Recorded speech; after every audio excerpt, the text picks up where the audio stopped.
Hello friends, जय माता दी। कैसे हैं आप सब? दोस्तों, आज हर आदमी व्यस्त है। भाग दौड़ भरी जिंदगी में पूजा पाठ के लिए ज़्यादा समय नहीं निकाल पाता है।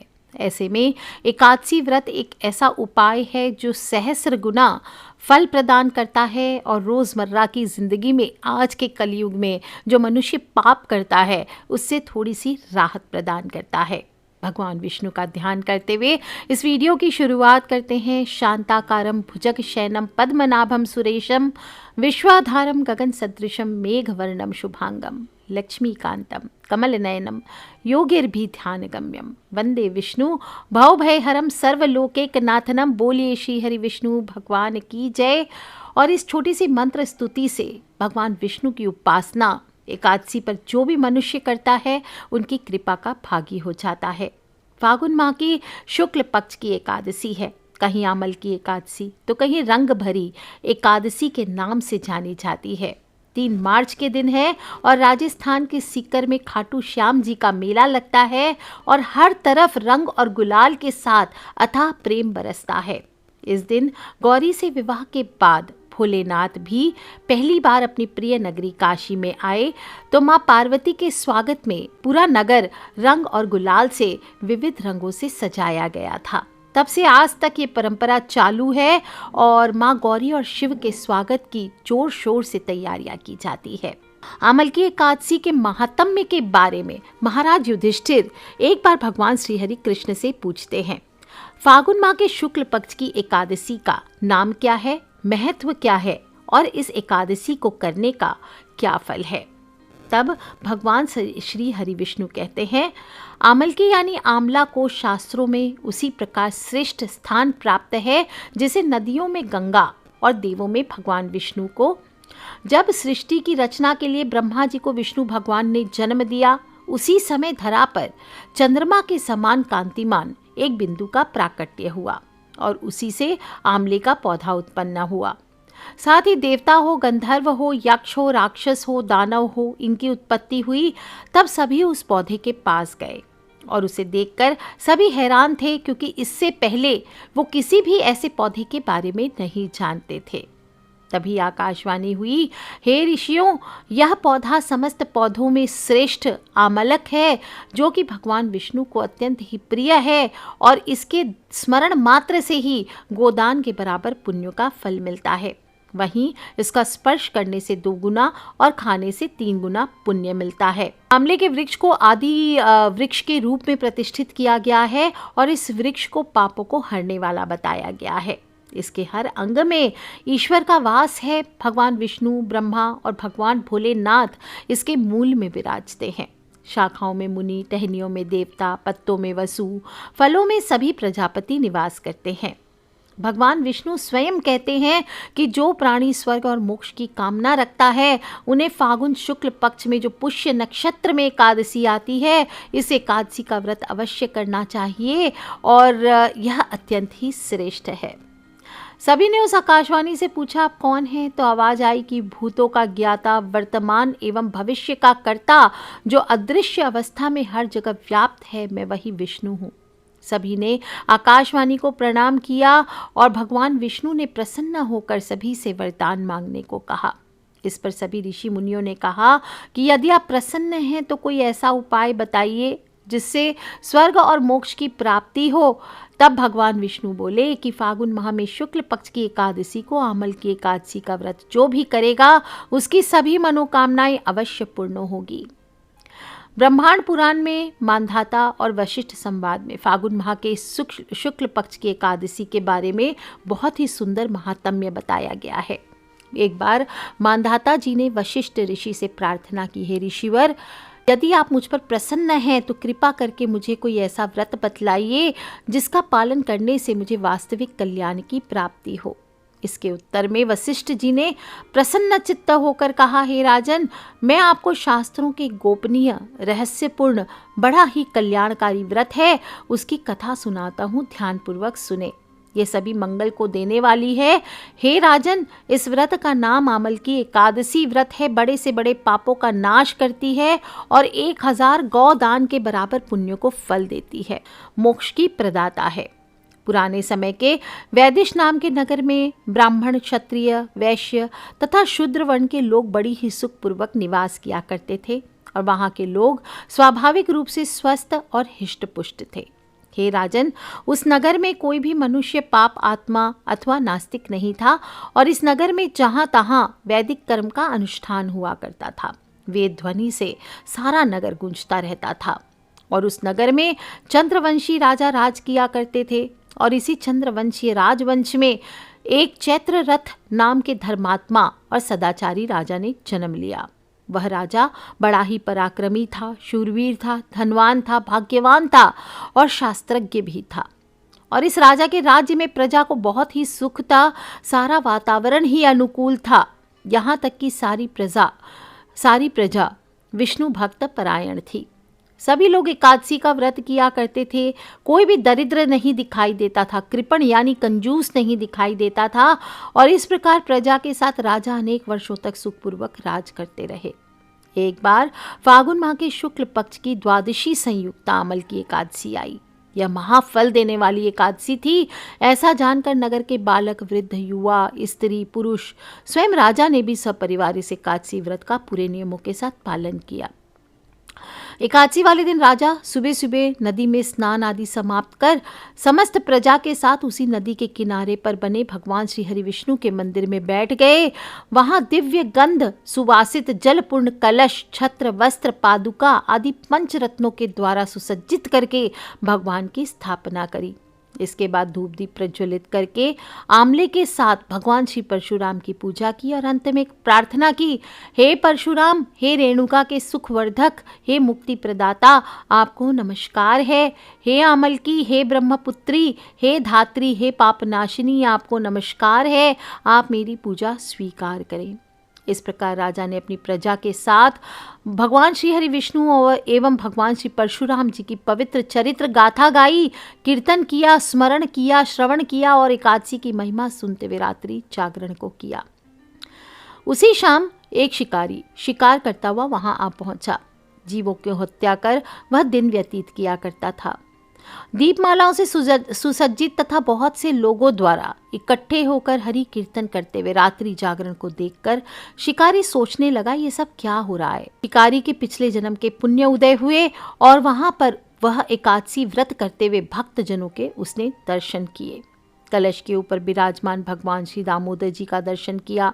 वहां बैठकर भगवान श्री हरि की चरित्र गाथा सुना। भूखा प्यासा होने पर भी एकाग्र मन से एकादशी व्रत के महात्म्य की कथा सुनी और भगवान श्री हरि की महिमा श्रवण करते हुए उसने भी रात्रि जागरण किया। सुबह होने पर राजा अपनी प्रजा के साथ नगर को गए और शिकारी भी अपने घर वापस आ गया और भोजन करा। उसके बाद कुछ समय के बाद शिकारी की मृत्यु हो गई। तो अनायास एकादशी व्रत पालन करने तथा एकादशी तिथि में रात्रि जागरण करने के प्रभाव से उस शिकारी ने दूसरे जन्म में विशाल धन संपदा, सेना, सामंत, हाथी, घोड़े, रथ आदि से पूर्ण जयंती नाम की नगरी में विदुरथ नामक राजा के यहाँ पुत्र के रूप में जन्म लिया। वह सूर्य के समान पराक्रमी, पृथ्वी के समान क्षमाशील, धर्मनिष्ठ, सत्यनिष्ठ और अनेक सद्गुणों से युक्त होकर भगवान श्री हरि विष्णु की भक्ति करता हुआ 1,00,000 गांवों का आधिपत्य करता हुआ जीवन बिताने लगा। वह बड़ा ही दानी था और इस जन्म में उसका नाम वसुरथ था। एक बार शिकार करने के लिए वन में गया, मार्ग भटक गया और वन में घूमते घूमते थका हारा प्यास से व्याकुल होकर अपनी बाहों का तकिया बनाकर सो गया। उसी समय पर्वतों में रहने वाले मलेच्छ यवन सोए हुए राजा के पास आकर राजा की हत्या की कोशिश करने लगे। वे राजा को शत्रु मानकर उनकी हत्या करने पर तुले हुए थे। उन्हें कुछ ऐसा भ्रम हो गया था कि ये वही व्यक्ति है जिसने हमारे माता पिता, पुत्र, पौत्र आदि को मारा है और इसी के कारण हम जंगल में खाक छान रहे हैं। किंतु आश्चर्य की बात, उन लोगों द्वारा फेंके गए अस्त्र शस्त्र राजा को ना लगकर उसके इर्द गिर्द ही गिरते गए। राजा को खरोच तक नहीं आई और जब उन लोगों के अस्त्र शस्त्र समाप्त हो गए तो वे सभी भयभीत हो गए और एक कदम भी आगे नहीं बढ़ा सके। तभी सबने देखा कि राजा के शरीर से दिव्य गंध युक्त अनेक आभूषणों से आभूषित एक परम सुंदरी देवी प्रकट हुई। वह भीषण भ्रुकुटी युक्ता, क्रोधित नेत्रा देवी क्रोध से लाल पीली हो रही थी। उस देवी का यह स्वरूप देखकर सभी यवन इधर उधर दौड़ने लगे, परंतु उस देवी ने हाथ में चक्र लेकर एक क्षण में ही सभी मलेच्छों का वध कर डाला। जब राजा की नींद खुली, उसने यह भयानक हत्याकांड देखा तो आश्चर्यचकित हो गया, साथ ही भयभीत भी हो गया।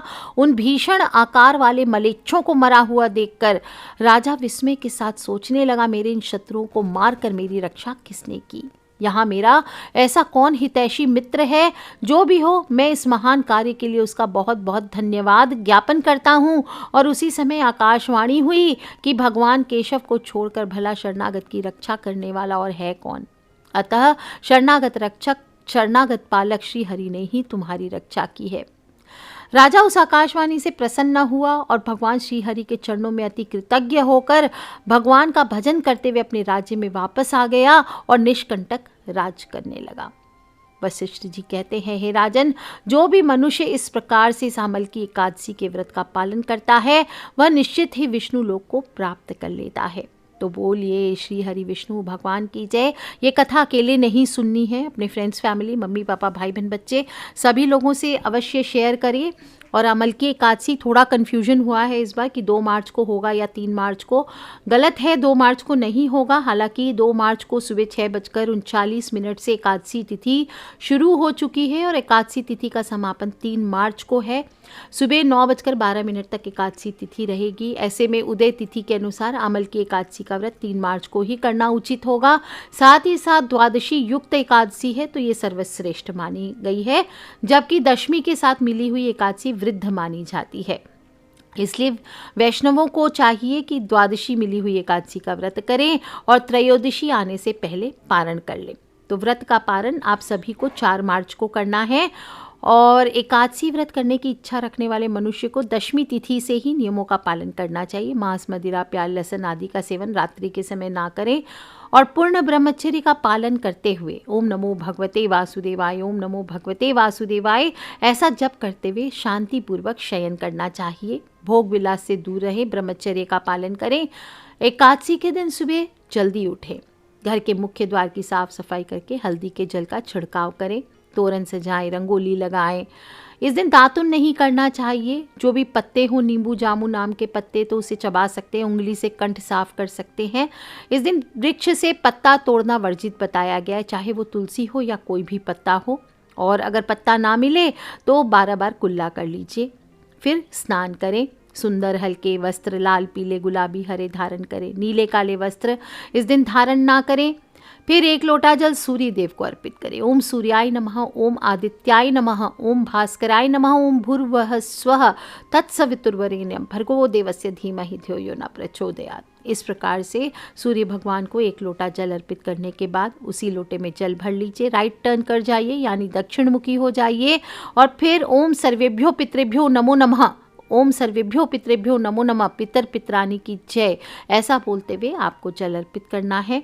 इसके बाद भगवान श्री हरि की प्रतिमा के सामने आ जाइए। हाथ में थोड़ा सा जल, थोड़े से काले तिल ले लीजिए, 1 कॉइन ले लीजिए, थोड़े फूल आदि हों तो वो ले सकते हैं, कुशा घास ले सकते हैं और प्रभु के सामने संकल्प करें, आज मैं चोर, पाखंडी, दुराचारी मनुष्यों से बात नहीं करूँगा, ना ही किसी का दिल दुखाऊंगा। रात्रि को जागरण कर कीर्तन करूंगा, ओम नमो भगवते वासुदेवाय इस 12 अक्षर मंत्र का जप करूंगा। राम हो, कृष्ण हो, नारायण हो आदि विष्णु के सहस्त्र नाम को कंठ का भूषण बनाऊंगा। भगवान विष्णु का स्मरण कर प्रार्थना करें, हे त्रिलोकीनाथ, मेरी लाज आपके हाथ, मुझे इस प्रण को पूरा करने की आप शक्ति प्रदान करें और मैं श्री हरि की प्रसन्नता और मोक्ष की कामना से आमल की एकादशी व्रत को धारण करता हूँ या करती हूँ। मेरा यह व्रत अच्छे से पूर्ण हो, इसके लिए हे प्रभु श्री हरि आप मुझे अपनी शरण में ले लीजिए। इस प्रकार से इस व्रत का संकल्प करने के बाद जल को वहीं छोड़ दीजिए और इस संकल्प के बाद षोडश उपचार विधि से भगवान श्री हरि का पूजन करें। घर के ईशान कोण में एक पीला वस्त्र बिछा लीजिए, उस पर भगवान विष्णु का चित्र या परशुराम देवता का चित्र स्थापित कर 10 उपचार पूजन कर सकते हैं। आपके पास भगवान विष्णु की मूर्ति है तो उसका आंवले के रस से आज के दिन अभिषेक करना चाहिए। शुद्ध जल से अभिषेक कर सकते हैं। दक्षिणावर्ती शंख है, हमेशा कहती हूँ भगवान विष्णु और लक्ष्मी माँ के अभिषेक के लिए दक्षिणावर्ती शंख सिद्ध करके आपको घर में रखना चाहिए। 1.25 लाख लक्ष्मी माँ के जब से सिद्ध करके रखें, आप देखिए कितने चमत्कारिक ढंग से ये माता लक्ष्मी के स्वरूप में आपके घर में चमत्कार करता है। दक्षिणावर्ती शंख है तो उससे स्नान कराइए, शुद्ध जल से अवश्य स्नान कराएं और इसके बाद अच्छे से पहुंचकर भगवान पीतांबरधारी हैं तो प्रभु को पीले रंग के वस्त्र पहनाइए, जनेऊ धारण कराइए, चंदन चढ़ाइए, इत्र चढ़ाइए। विष्णु भगवान को चावल नहीं चढ़ाए जाते हैं और इसलिए सफ़ेद तिल उनको लगाएं तिलक पर और फिर पीले रंग के या सफ़ेद रंग के पुष्पों से उनका श्रृंगार कीजिए। तुलसी पत्र अवश्य चढ़ाना चाहिए, हमेशा मस्तक पर तुलसी चढ़ाए जाते हैं, कभी भी भगवान के चरणों में तुलसी को ना चढ़ाएं। 11 बत्ती वाला दीपक कीजिए। आपके पास एक चमत्कारी उपाय बता देती हूँ, बहुत सारे चमत्कारी उपाय हैं इस वीडियो में, तो जो लोग ध्यान से सुन रहे हैं उनको अब ज़रूर से सक्सेस मिलेगी। सूखे आंवले आपके पास हो तो कूट के पाउडर बना लीजिए और एक रुई ले लीजिए और उसके बीच में रख के इससे रुई की बाती बना लीजिए और तिल का तेल डाल करके इसको दीपक में जला दीजिए विष्णु भगवान के सामने। कुछ भी मत कीजिए, ये उपाय कर लेंगे आपकी कोई विशेष मनोकामना है तो पूर्ण हो जाएगी। इस दिन चंदन से धूप भी करना चाहिए, ऋतुफल चढ़ाएं, साबूदाने की खीर का भोग लगाएं। जीवन में कठिनाइयाँ ज़्यादा आ रही है, बार बार बाधाएं आ रही है, अमंगल हो रहा है, दुश्मन बढ़ गए हैं, बुराइयाँ बढ़ गई है, जीवन में दरिद्रता घर कर चुकी है, कर्ज चढ़ गया है, तो इन सभी से मुक्ति के लिए, सभी बुराइयों के नाश हेतु आज के दिन एक आंवला विष्णु भगवान पर अवश्य चढ़ाइए। और कैसे चढ़ाना है, एक हरा आंवला ले लीजिए, कटोरी में थोड़े काले तिल ले लीजिए, एक नींबू रख लीजिए।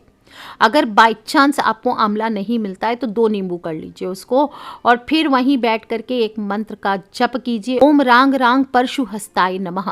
क्या बोलेंगे? ओम रांग रांग परशु हस्ताय नमः। इस मंत्र का कम से कम 1 माला कर लीजिए। चंदन की माला हो तो सर्वश्रेष्ठ, नहीं तो चने की दाल गिन के रख लीजिए 108, उससे आप जप करें। इसके बाद उठ करके हाथ जोड़ करके भूल चूक क्षमा मांग करके नारायण भगवान पर जो चढ़ा हुआ आंवला है, काले तिल और नींबू है, इसको ले जाकर किसी चौराहे पर वार कर रख आइए।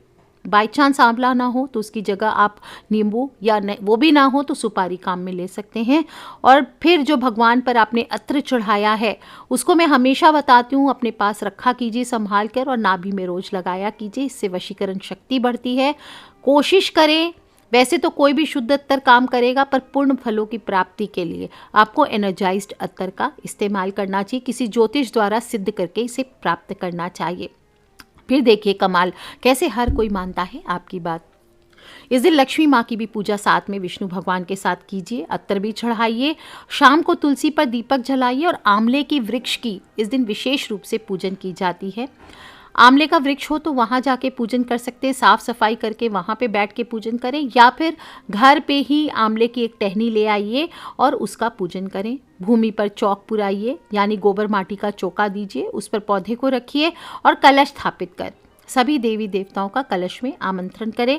कलश में सुगंधी पंचरत्न रख सकते हैं, उसके ऊपर पंच पल्लव रखकर दीप जलाएं। कलश पर चंदन का लेप करें, वस्त्र पहनाएं। इसके बाद कलश के ऊपर श्री हरि भगवान के परशुराम का स्मरण करते हुए विधिवत आपको पूजा अर्चना करनी चाहिए। पश्चिमी राजस्थान में आंवले का वृक्ष नहीं होता है तो वहाँ की स्त्रियाँ शमी यानी खेजड़ी वृक्ष की भी पूजा करती है, वो भी कर सकते हैं। और इस प्रकार से पूजन कर अगले दिन द्वादशी के दिन ब्राह्मणों को मिठाई दक्षिणा आदि दे करके भोजन करा करके जो कलश है वो दान किया जाता है। अगर कलश आदि नहीं रख रहे तो ऐसे ही ब्राह्मण को सीधा दे दीजिए या भोजन कराइए। और इसके साथ ही प्रभु से प्रार्थना कर क्षमा मांगे कि हे प्रभु, व्रत में जो भी त्रुटियां हुई है उसके लिए अबोध बालक समझकर क्षमा कीजिए। जो ऐसा करने में असमर्थ है तो ब्राह्मण को सीधा दे दीजिए। इस दिन ध्यान रखें, कुछ काम नहीं करना है। एक तो शेविंग करना, नाखून काटना, दाढ़ी बनाना, ये नहीं करना चाहिए। घर में झाड़ू नहीं लगाना चाहिए। इस दिन सूक्ष्म जीव की मृत्यु का भय रहता है। फूल पत्ते तुलसी ये तोड़ना वर्जित है। और इस दिन किसी भी दूसरे के घर का आहार नहीं लेना चाहिए। चावल नमक का सेवन ना करें। जौ का सेवन भी नहीं करना चाहिए। कहा जाता है महर्षि मेधा के शरीर से उत्पन्न हुआ था, अतः इनका प्रयोग वर्जित है। सेंधा नमक का प्रयोग कीजिए। मांस, लहसुन, प्याज, मदिरा, इन चीज़ों का, सेम की फली, बैंगन, ये नहीं खाना चाहिए। गाजर, शलगम, गोभी, पालक, कुल्फा का साग, ये नहीं खाना चाहिए। फलाहार करें। आप चाहें तो कुट्टू के आटे की पूड़ियाँ, साबूदाना आदि खा सकते हैं। समा के चावल है, केला, आम, अंगूर, बादाम, पिस्ता, ये अमृत फल खा सकते हैं। और इस दिन भगवान विष्णु को मीठा पान चढ़ाया जाता है, लेकिन स्वयं इस पान का सेवन ना करें। अगले दिन आप जब व्रत खोल लेंगे उसके बाद खाइए, ये अच्छा रहता है। इस दिन भोजन का व्रत करेंगे, साथ ही अपनी वाणी का भी व्रत रखें। कड़वा ना बोलें, किसी की चुगली बुराई ना करें, किसी से मारपीट ना करें, क्रोध ना करें, हिंसा ना करें। इससे मन में विकार आता और श्री हरि रुष्ट हो जाते हैं। किसी भी निंदक से बात ना करें और मुख से कम बोलें। इससे कई बार क्या होता है, ना बोलने युक्त शब्द भी आपके मुख से निकल जाते हैं और ऐसा करने से मन में दूसरों के प्रति कटु भाव आ जाता है। और सब करने के बाद यथाशक्ति दान अवश्य करें। दोस्तों, इस प्रकार से जो भी मनुष्य इस अमल की एकादशी का, रंग भरी एकादशी का व्रत करते हैं, इस कथा को सुनते और सुनाते हैं अपने फ्रेंड्स, फैमिली, मम्मी पापा, भाई बहन, बच्चे सभी से इसे शेयर करते हैं, उन सभी की कठिनाइयाँ ऐसे ही जीवन में कम होती है, बाधाएं कम होती है और मनुष्य को पुण्य लोक, विष्णु लोक की, वैकुंठ की प्राप्ति होती है।